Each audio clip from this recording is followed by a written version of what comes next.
Hey, good afternoon, and welcome to EliteHealthOnline.com. Thank you for joining today's podcast. Today we have guest Shane Rusk from Avexapel and Pharmakeo. Thank you, Shane, for being with us. Thanks for having me again. No problem. And also we have Boomer Cornwell from EliteHealthOnline.com. Thank you. Awesome. So today we're talking about neuropathy and the type of treatments that are available out there. Shane, you guys have come up with a peptide, ARA-290, that is specific for neuropathy. But let's step back for folks because we're going to do a couple of different segments here on neuropathy and the treatment with ARA-290. Let's start back with what exactly is a peptide? What type of peptide is ARA-290? What research and data supports the use in this space? And let's just kind of go there from a high level and help folks understand what we're talking about. Sure. Yeah, so a lot of peptides that are used in the industry now are all short. Okay, they're all going to be less than 40, and that's because of government regulation. This one in particular is extremely short. It's only 11 amino acids. It is derived from erythropoietin. So EPO, think of it as a natural body protection. When EPO is good, it's calming inflammation, it's promoting healing. Now that said, too much EPO is also a bad thing. So it's kind of inversely related to tumor necrosis factor, as an example, things that are pro-inflammatory. Okay.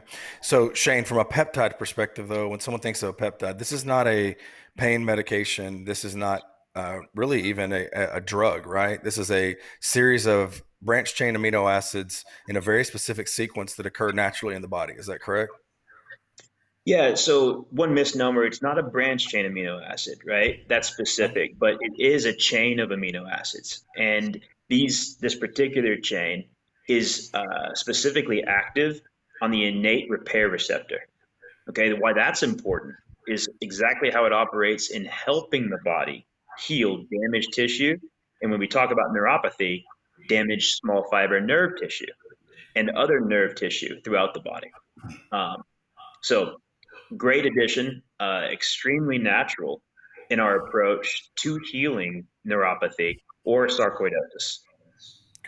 Okay, so Shane, elaborate just a little bit, kind of in layman's terms here. So when we think of something like a peptide, call it ARA or any of the other hundreds of peptides that are available, is this a process that over time has broken down that doesn't occur correctly in the body anymore, but maybe it did when we were younger, much like our endocrine cycle? Or is this really introducing a new process to the body?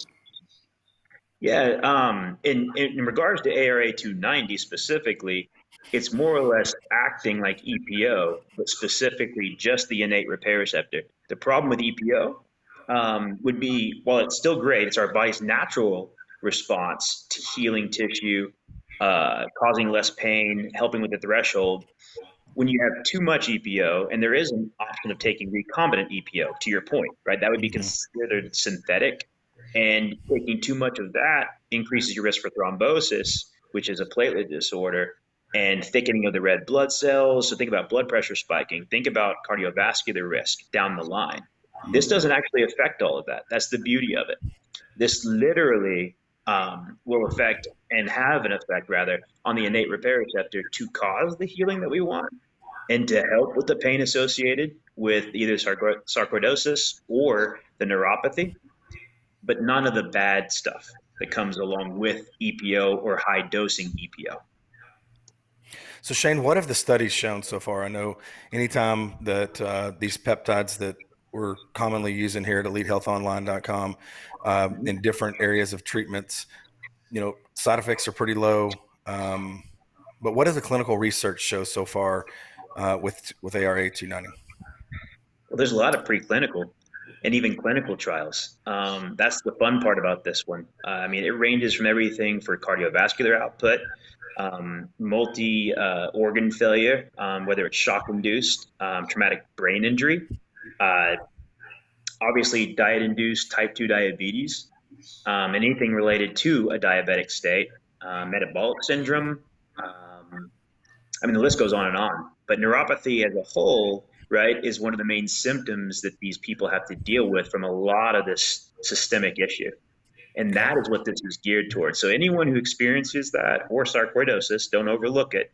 And for those that don't know, those that have it would know, but if you have a loved one that has any kind of raised red bumps on their skin. It can develop on organs like their lungs.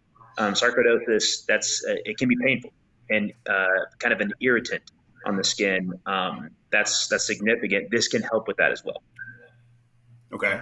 So give us you kind of touched on it, but elaborate again a little bit more.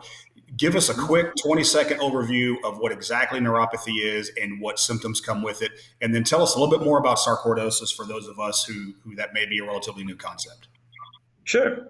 So neuropathy as a whole is essential nerve pain, right? And I'll try to break it down simply.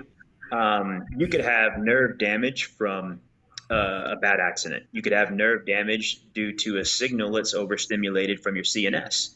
You can have nerve damage due to a fire.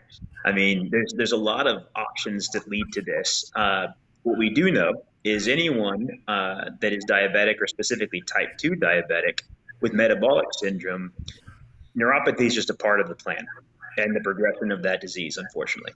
It usually starts in the feet, and it's associated with a tingling kind of pin-pricking sensation that can be sharp pains, it can be shooting pains that come and go. So it'll quickly deliver, and you have that pain threshold increase, and then it'll subside. Sometimes it lingers, and everyone's different. And that's the thing. You bring up a good question, because neuropathy as a whole is a trial and error business. There isn't a subset of things that work for everyone. Okay, that's why they try certain pain meds, they try certain mediators, they try all kinds of drugs. As a matter of fact, EPO being one of them as a recombinant. But they're not all successful. But ARA is proving to be successful for the masses, which makes it, again, significant.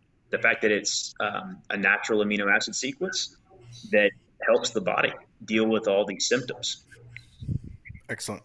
Well, Shane, the purpose of this particular segment was just to introduce the concept of the peptide. What is the peptide? How's it used? In subsequent sessions, we'll be talking about the benefits. What can people expect to see? How quickly? What type of reactions and things like that. But just as a reminder, these podcasts are designed to be educational only. Make sure you're seeking out medical help from a professional provider. We can help you with that at Elite Health Online. And Boomer, if you don't mind, take a chance right now just to go ahead and tell people how they can link up with us and meet with one of our providers about neuropathy or any of the other conditions they may be dealing with. Yeah, it's real easy. So it's just the website, www.elitehealthonline.com, elitehealthonline.com, where you can find this product. You can find the slew of the other products that we have to offer. Read up about it. Take a look at our process. It's very simple. From that website, you can connect with one of our providers via the virtual link that will be sent to you. Have labs ordered. That's a real quick process.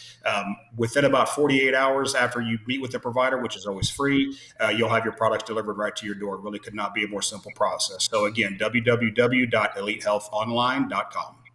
Yep. Shane, thanks for being with us. And folks, please check out our next couple of segments on the topic of ARA 290 to continue the education.